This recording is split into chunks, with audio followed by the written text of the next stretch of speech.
जय बोलो देवादिदेव खदरा श्री भगवान महावीर स्वामी की जय जय जय। अहिंसा परमो धर्म की जय जय जय। परम पूज आचार्य गुरुवर श्री विद्यासागर जी महाराज की जय जय जय। बोले परम पूज्य मुनिवर श्री 108 प्रमाण सागर जी महाराज की जय जय जय। मुनिवर श्री 108 अरह सागर जी महाराज की जय जय जय। हमारे अच्छे बुरे परिणाम ही हमारे अच्छे बुरे जीवन का निर्धारण करते हैं।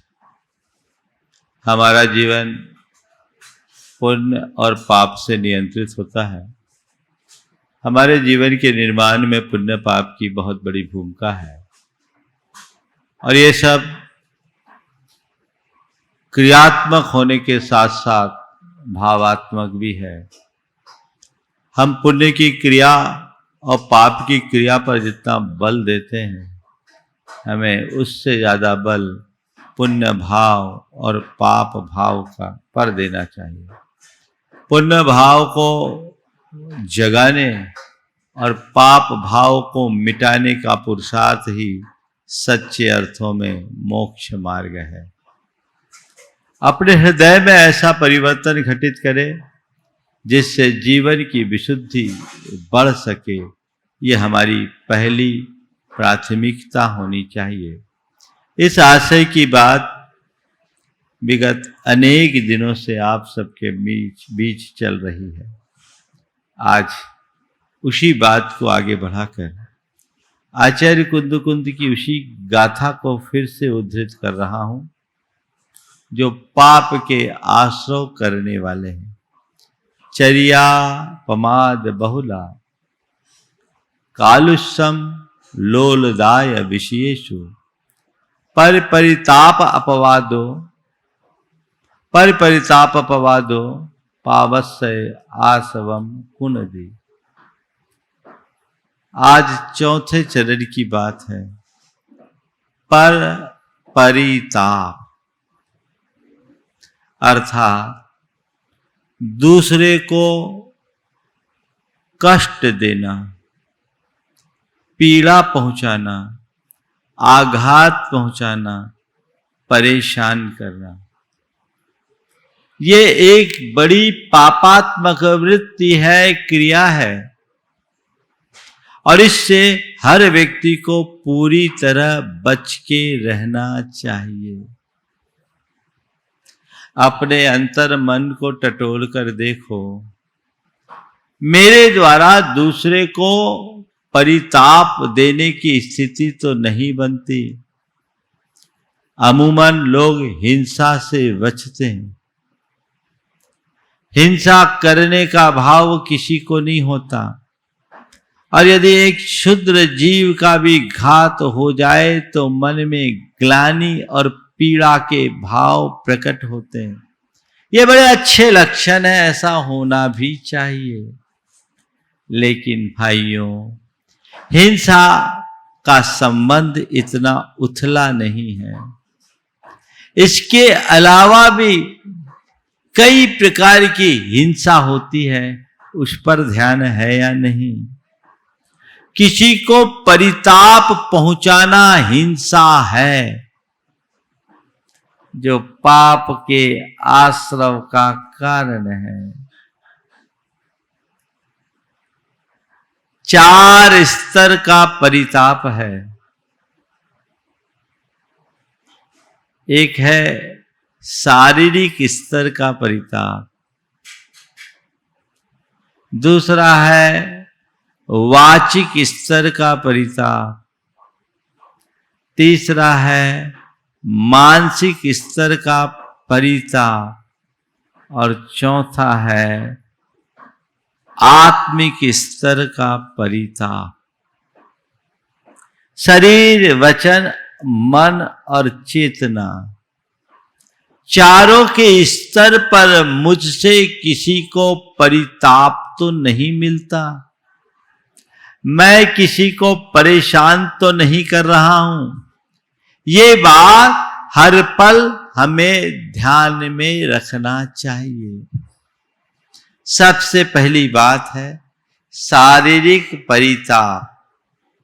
शारीरिक परिताप का मतलब किसी को शरीर से परेशान करना, किसी के साथ मार पीट करना शारीरिक परिताप है। किसी के शरीर से ज्यादा काम लेना, ये भी शारीरिक परिताप है। मार पीट करना, शरीर से ज्यादा काम करना, किसी का शारीरिक शोषण करना, ये सब शारीरिक परिताप के अंतर्गत आता है। मार पीट के प्रति तो लोग फिर भी जागरूक दिखते हैं, लेकिन अन्य प्रकार से जो शारीरिक शोषण है उसकी तरफ ध्यान जाता है। इस क्रिया से इस व्यक्ति के ऊपर भार पड़ेगा, इस व्यक्ति को कष्ट होगा, इसका शरीर प्रभावित होगा, इसकी तरफ हमारा कितना ध्यान। घर में रहने वाले नौकर चाकर और आश्रित कर्मियों के प्रति हमें इस बात का ख्याल रखना चाहिए। मेरे द्वारा किसी को शारीरिक परिताप न हो, पर लोग कहां ध्यान रखते हैं। आप लोग अपने घर के सदस्यों को भी शारीरिक, वाचिक, मानसिक, आत्मिक चारों स्तर पर परिताप देते हो। एक बार एक व्यक्ति आया, देखिए सोच कैसे बदलती है। उसने रात्रि भोजन छोड़ दिया। युवा था, रात्रि भोजन छोड़ा और बोला महाराज मैंने रात्रि भोजन छोड़ दिया। बहुत अच्छा है। उसने कहा कि महाराज आप पूछो मुझसे क्यों छोड़ा। बोले भाई पूछने की क्या बात है, तू बता दे क्यों छोड़ा। बोले महाराज जी एक दिन मेरे मन में बात आई, सर्दियों का समय था, दिल्ली का निवासी था, कड़ाके की ठंड, रात के 9 बजे मैं अपने दुकान से लौट कर आया, खुद तो रजाई में बैठ गया घुस के और अपनी धर्म पत्नी से कहा खाना लाओ, गरम लाओ। महाराज जी उस दिन उसको सर्दी भी थी।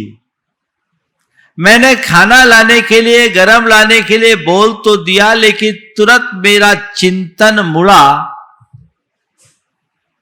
कि धिक्कार है मुझे, मैं खुद तो रजाई ओढ़ के बैठा हूं और उसको ठंड में रात के 9 बजे किचन में जाने के लिए बाध्य कर रहा हूं। ये गलत है। महाराज मैंने उसी क्षण रात्रि भोजन न करने का संकल्प ले लिया और मैंने रात्रि भोजन त्याग दिया। यह उस व्यक्ति की बड़ी सकारात्मक प्रतिक्रिया थी। मैं आपसे पूछता हूं, शुरुआत, धर्म की शुरुआत स्वयं से और स्वजनों से करनी चाहिए। आप अपने घर वालों से काम लेते समय ये सोचते हो कि ये इनकी ज्यादा खटनी होगी, इनको शारीरिक परेशानी होगी, मुझे इन्हें कॉपरेट करना चाहिए। अरे क्यों करे, ये तो उनका काम है। ये हमारी संवेदनहीनता का द्योतक है। हमें सोचना चाहिए कि ऐसा करने से सामने वाले को ज्यादा तकलीफ ना हो, यद्यपि वह सहर्ष करता हो, तो भी हमें बचना चाहिए। एक परिवार मुझसे जुड़ा हुआ, देखो सोच, अच्छे सोच के लोग भी आज दुनिया में बहुत है। एक परिवार मुझसे जुड़ा हुआ, उसकी बहन ब्रह्मचारिणी, माता पिता व्रती। अब युवक कुंवारा था, उसने देखा कि मेरे पीछे माँ को अचार, पापड़ और अन्य चीजें बनानी पड़ती है, वो चीजें जो वो नहीं खाते और मेरे लिए बनानी पड़ती है, और वो उनको एक्स्ट्रा लेबर है, अतिरिक्त श्रम है। उसने कहा, मां, मेरे पीछे तुझे परेशान होने की जरूरत नहीं है। आज से मैंने नियम ले लिया, जो आप खाओगे वही मैं खाऊंगा, मेरे लिए आपको अलग से क्यों बनाना, पेट ही तो भरना है। यही धर्म है, इतनी सूक्ष्मता से विचार करना।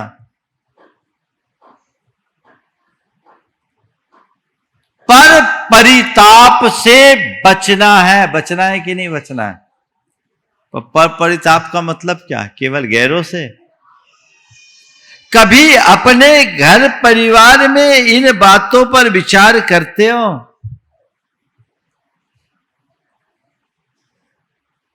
कौन सोचता है महाराज? तो भैया तुम जानो, दुनिया तो यही कर रही है, और तुम्हें दुनिया की इसी पंक्ति में बहना है। तुम भी बहो, लेकिन ये कतई उचित नहीं है।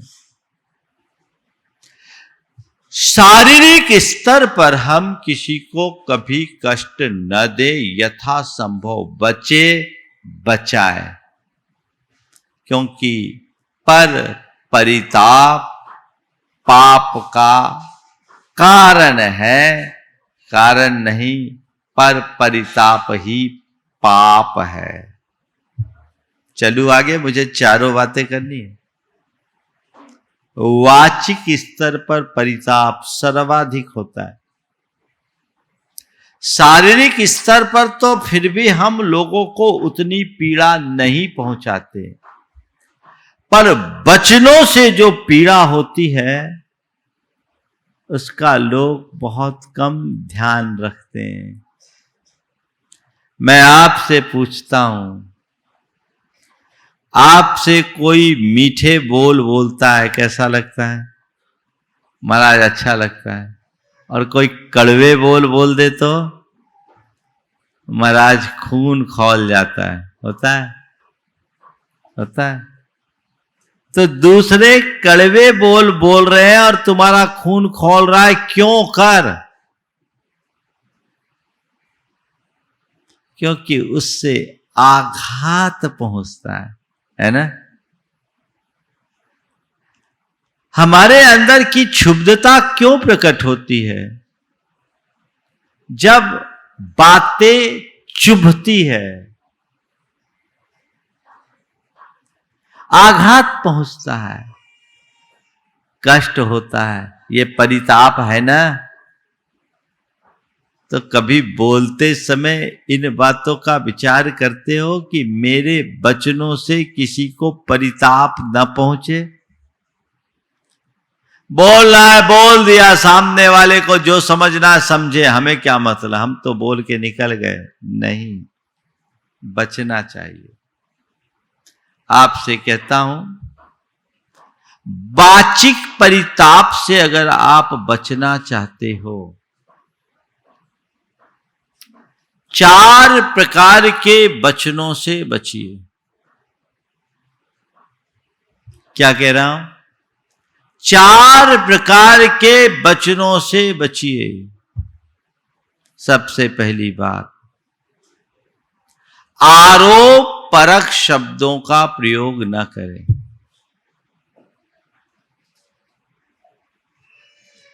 लोगों की आदत होती है, कुछ भी हुआ सीधे सामने वाले पर आरोप लगा देते हैं, बगैर जांचे, बगैर परखे, बगैर जाने, बगैर समझे। उससे सामने वाले का मन दुखी होता है, उसे चोट पहुंचती है, वो हर्ट होता है। होता है कि नहीं होता? अभी मान लो आप पर ही कोई आरोप लगा दे और झूठा आरोप लगाए, तो बौखलाओगे कि नहीं? हाँ? तो तुम किसी पर आरोप लगाओगे, वो बौखलाएगा, और तुम पर कोई आरोप लगाएगा, तुम बौखलाओगे, और तुम किसी पर आरोप लगाओगे, वो नहीं बौखलाएगा। तो कभी आरोप लगाते समय सोचते हैं, महाराज को गलती करे तो उसको तो बोलना चाहिए, बोलिए, मना नहीं है, लेकिन सीधे सीधे बोलने की जगह थोड़ी चाशनी मिला करके बोलिए, इतना ही तो करना है। किसी ने कोई गलती की और सीधे सीधे बोल दिया ये आपने गलती की, ये आपकी गलती है, सीधे सीधे बोल दिया, वो भी आक्रोश के साथ। सामने वाले को चुभेगी कि नहीं चुभेगी? 4 आदमियों के सामने आपने सीधे सीधे किसी पर आरोप लगा दिया, माना कि वो आरोप सही था,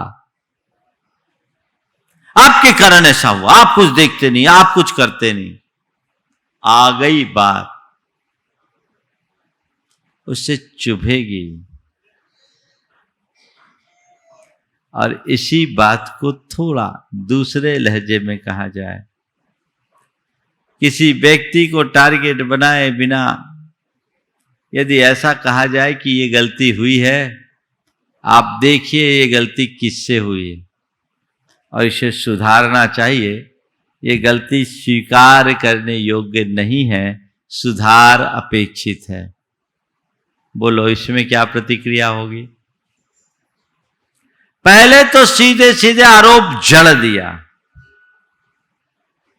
और दूसरे में बात पूरी कह दी, आरोपी भी समझ रहा है ये बात किसको कही जा रही है और आपका जो मकसद है वो भी पूरा हो रहा है। कौन सा रास्ता सही दिखता है? हाँ, पहला वाला या बाद वाला? करते कौन सा?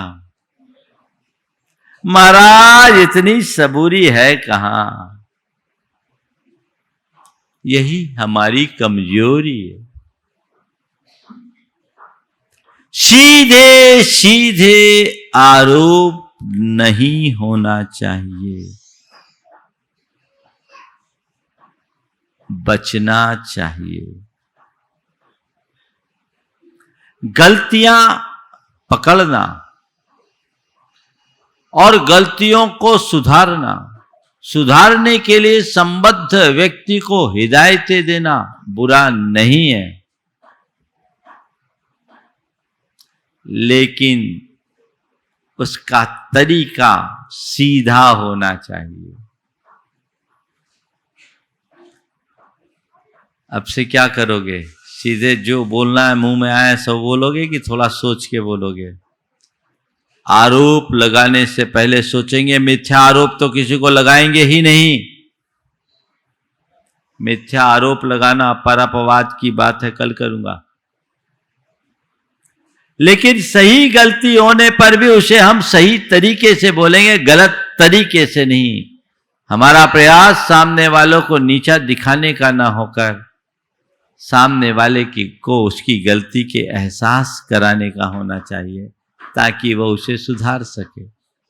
मैनेजमेंट में कई बार ऐसा होता है। एक बार मैं ऐसा कह रहा था, एक बड़े कारपोरेट के से संबद्ध व्यक्ति थे, उन्होंने कहा महाराज आपने जो बोला, आपके प्रवचनों को हम लोग सुनते हैं और जब हम लोग सोचते हैं कि अपने दफ्तर में अपने सबऑर्डिनेट के साथ इस तरह की भाषा का प्रयोग ना करें तो काम ही नहीं करेगा महाराज, कैसे करें?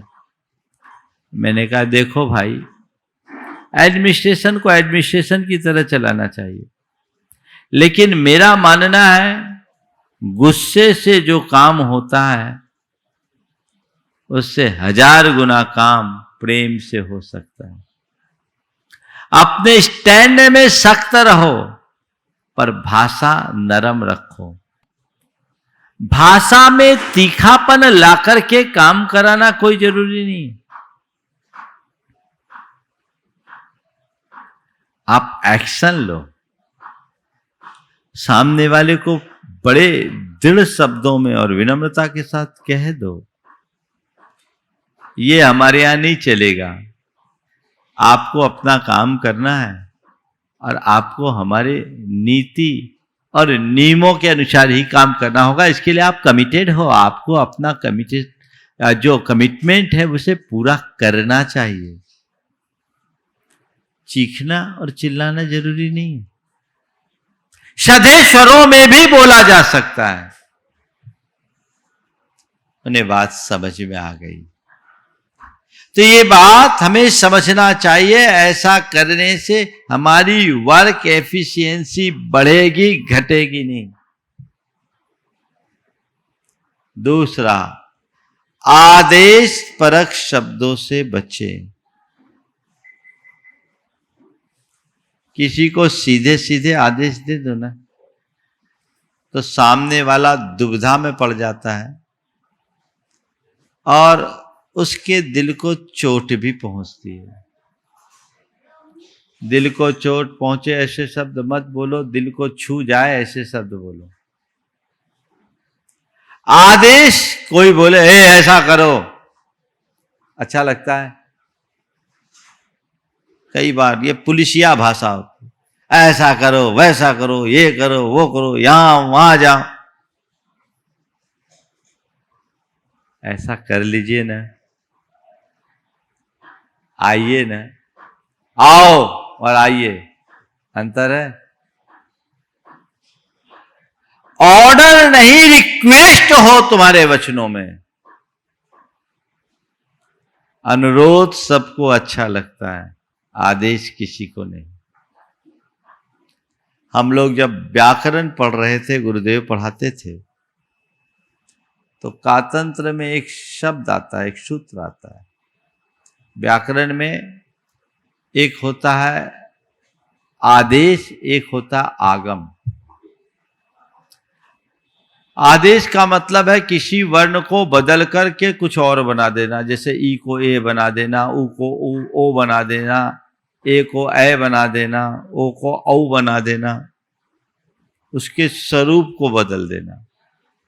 और आगम होता है यानी उस स्वर के बीच में कोई दूसरा वर्ण जोड़ देना। तो सूत्र है मित्रवद आगम शत्रुवद आदेश है। आगम मित्र की तरह लगता है और आदेश शत्रु की तरह लगता है। हमारे गुरुदेव हम लोगों को हमेशा ये बोलते थे, ध्यान रखो, आदेश परक शब्दों से बचो। बच्चों भी मैं बोल रहा हूं, बोलते बचना चाहिए। तो वाचिक आघात जिससे हो ऐसे आदेश न निकाले। तीसरी बात, आलोचना परक शब्दों से बचो। किसी की बुराई करके क्या होगा? और आजकल तो लोग बिल्कुल जी भर करके बुराई करते हैं। लग गए सो लग गए, एक बार बुराई तो बस बुराई, चालू हो गए सो हो गए। आलोचना ही लोग ज्यादा करते हैं। ऐसे आलोचनात्मक शब्दों से बचिए।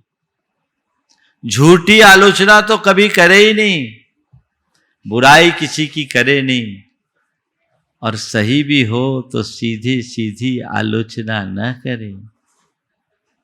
सामने वाले को उसकी गलती का एहसास कराकर सुधरने का अवसर दे, पर आलोचना किसी को पसंद नहीं होती, इससे बचे। और चौथी बात, अपमानजनक शब्दों का प्रयोग न करें। ऐसे शब्द जिससे सामने वाला अपने आप को अपमानित महसूस करे। डांट डपट फटकार, ओम हाँ, डांट डपट फटकार, अपशब्दों का प्रयोग, मर्मघाती शब्दों का प्रयोग, जिससे सामने वाला तिल मिला उठे। ये सब क्या है? वाचिक परिताप है।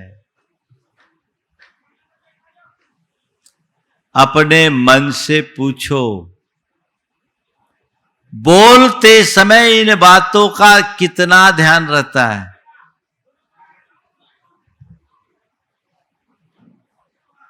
ध्यान रहता है? महाराज कहाँ कौन ध्यान देता है इन सब चीजों में? ये शुद्ध पाप का आश्रव है, ये हिंसा है। इनसे बचना चाहिए, बच के रहना चाहिए। वाचिक परिताप मुझे नहीं रखना। तीसरा है मानसिक परिताप। किसी भी व्यक्ति के साथ ऐसा व्यवहार जिससे उसके मन को कष्ट पहुंचे। आजकल एक शब्द चल पड़ा है, मेंटल टॉर्चर। परिताप करने का मतलब ये टॉर्चर करना, पर शरीर से तो आजकल कोई टॉर्चर नहीं करते एक दूसरे को। बहुत सारे कानून भी बन गए, वचनों से कर देते हैं। और मानसिक रूप से सामने वाले को परेशान करना, सामने वाले को परेशान करने की नीयत से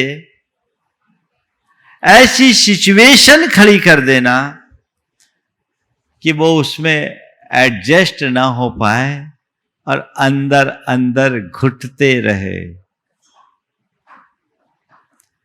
ये क्या है? पाप है कि नहीं? बोलो।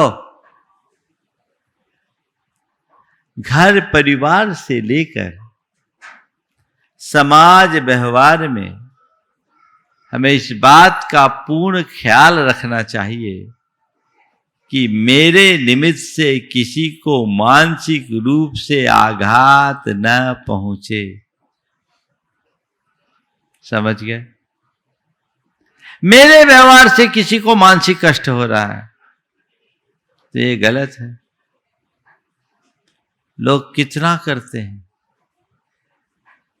एक युवक जो किसी लड़की के चक्कर में फंस गया, और वो जो चक्कर था खराब था। ऐसे भी चक्कर कोई अच्छा नहीं होता, पर वो कुछ ज्यादा ही खराब था। मां बाप उस बात को लेकर बड़े परेशान थे। मां तो डिप्रेशन में ही आ गई थी। पिताजी की भी स्थिति बहुत अच्छी नहीं थी। वो लड़के को लेकर मेरे पास आए। मैंने लड़के से बात की। लड़के ने कहा, महाराज मैं प्यार में पड़ गया हूं, मैं क्या करूं? मैंने पूछा कितने साल हुए? बोले 2.5 साल से मेरा उस पे प्यार है। मैं अगर कुछ करूंगा तो उसको कष्ट होगा। 2.5 साल से मुझे उससे प्यार है। मैं यदि अपना निर्णय बदलता हूं तो उसे कष्ट होगा। मैंने कहा ठीक है, तू 2.5 साल से जिससे तेरा प्यार है उससे निर्णय बदलने पर होने वाले कष्ट का तुझे एहसास है। तुझे 25 साल तक पाल पोस कर जिनने प्यार किया उसको होने वाले कष्ट को क्यों नजरअंदाज कर रहा है?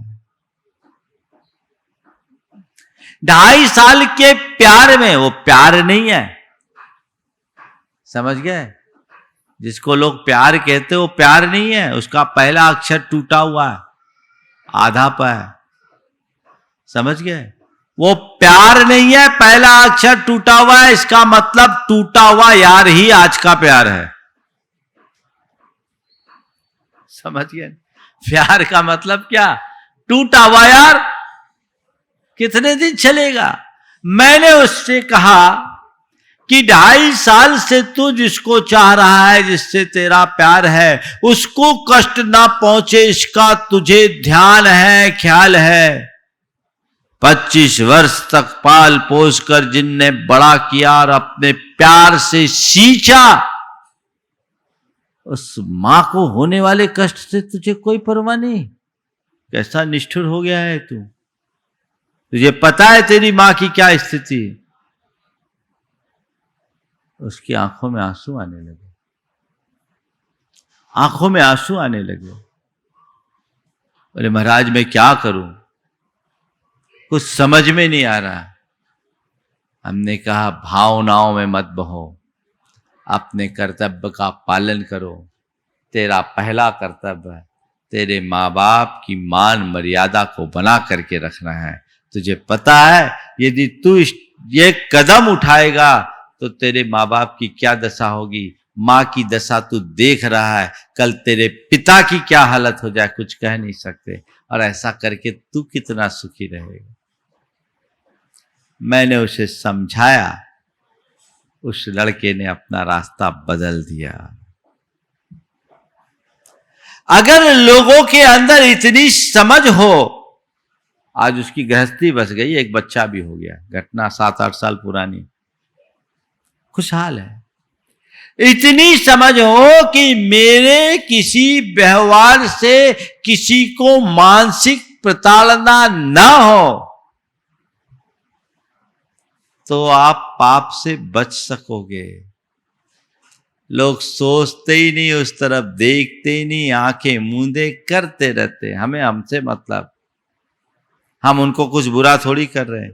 अरे भैया वो तुमसे अटैच्ड है, बुरा तो होगा ही होगा, तकलीफ तो होगी। तो इन बातों को हमें गहराई से ध्यान में रख करके चलना चाहिए। कई तरीके से आपके द्वारा मानसिक परिताप पहुंचता है, ये पाप है, इससे मुझे बचना है। ये बात अपने हृदय में अंकित करो। और चौथे स्तर का है आत्मिक परिताप या चैतसिक परिताप। ये क्या है? ये क्या है? दूसरों के साथ कम, खुद के साथ ज्यादा होता है। खुद के कुकृत्यों से आत्मा को कलंकित करना आत्मिक परिताप को बढ़ाना है। अपनी अंतरात्मा की आवाज को दबाकर दुष्कृत्य करना आत्मिक परिताप का द्योतक है। और ये सब पाप को बढ़ाने वाले हैं, ये खुद में पाप है, इनसे बचना चाहिए।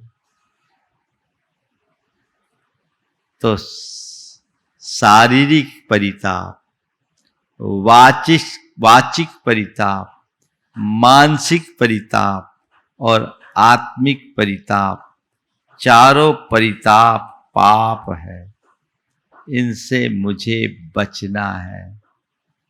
महाराज आप तो बिल्कुल ठीक कह रहे हैं, इनसे बचना है, पर ये तो बता दो बचे कैसे, है ना?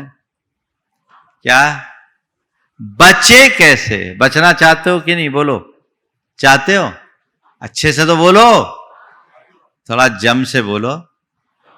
बचना चाहते हैं, जो उपाय बोलूंगा वो करोगे?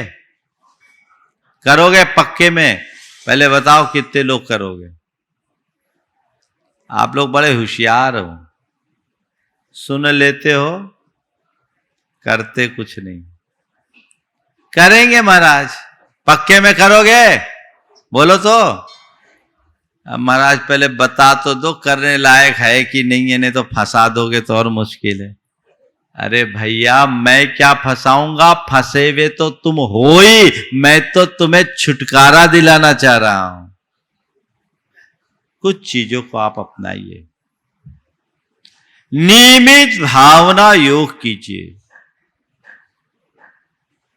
इससे आपके जीवन में सकारात्मक बदलाव घटित होगा। नियमित भावना योग, वो एक ऐसा माध्यम है जो आपके आचार, विचार और व्यवहार तीनों को बदल डालेगा। ये पुरुषार्थ होना चाहिए। आप लोग सुनते हो, करते नहीं हो। आप क्या सोचते हो? जो जैसा चल रहा है चलने दो और हम बदल जाएं। कैसे होगा? कुछ ना कुछ पुरुषार्थ जरूरी है। भावना योग करने से आप अपने भाव और बर्ताव दोनों में बदलाव घटित कर सकते हो, और हजारों लोगों ने ये घटित किया है। अपने आप को बदलो और कुछ खास आत्म सुझावों को बार बार दोहराएं। मुझे सहज रहना है, मुझे शांत रहना है, मुझे संयम रखना है, मुझे सकारात्मक रहना है, मुझे मीठा बोलना है। इन शब्दों को बार बार यदि आप दोहराते हो तो ये बातें आपके अवचेतन मन में अंकित हो जाएगी, और वही अवचेतन मन आपके व्यवहार को नियंत्रित करके आपके जीवन में संतुलन लाएगा। ऐसा प्रयास क्यों नहीं करते? बदलाव भीतर घटित करना है तो उसके लिए पुरुषार्थ भी हमें ही करना होगा। वैसा पुरुषार्थ घटित कीजिए, अंदर से जगाइए। आप रोज कितना पूजन करते हैं, पाठ करते हैं, कितना स्वाध्याय करते हैं, व्रत करते हैं, उपवास करते हैं, मुनियों की सेवा भक्ति करते हैं, ये सब एक तरफ है। आप अपने आप को भीतर से कितना बदलते हैं, ये एक तरफ है। आप देखिए अपने आप को कितना बदल रहे हैं। उस बदलाव के लिए आपको सजग होना होगा, तत्पर होना होगा, बार बार विचार करना होगा। तो मैं चाह रहा हूं 2 मिनट का भावना योग अभी कराऊं। आप सब आंखें बंद करें और जो मैं बोल रहा हूं उसे दोहराएं, और मन में भाव जगाए कि मैं नियमित भावना योग करूंगा। पूरी प्रक्रिया के साथ जो 45 मिनट का भावना योग है प्रारंभिक दिनों में वो करें, फिर बाद में उसके दूसरे संस्करणों को करेंगे। आपके भाव बर्ताव में बड़ा अंतर होगा। आंखें बंद करें। हे प्रभु, आपके चरणों में कोटि कोटि वंदन, कोटि कोटि नमन, कोटि कोटि आभार। हे प्रभु, मुझे आपकी कृपा से यह जीवन का नया दिन मिला। मुझे ऐसी शक्ति दें कि आज के इस दिन को मैं अच्छा दिन बना सकूं। हे प्रभु, मुझे सहज रहना है, मुझे सहज रहना है, मुझे सहज रहना है, मुझे सहज रहना है, मुझे शांत रहना है,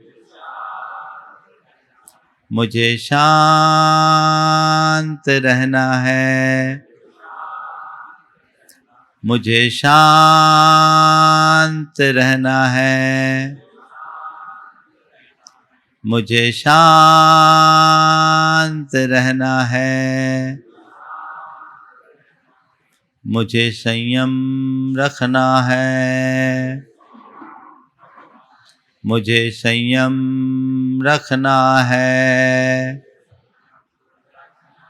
मुझे संयम रखना है, मुझे संयम रखना है, मुझे सकारात्मक रहना है, मुझे सकारात्मक रहना है, मुझे सकारात्मक रहना है, मुझे सकारात्मक रहना है। हे प्रभु, मुझ में ऐसी शक्ति भर दो कि मैं सहज, शांत, सकारात्मक और स्वस्थ जीवन जी सकूं।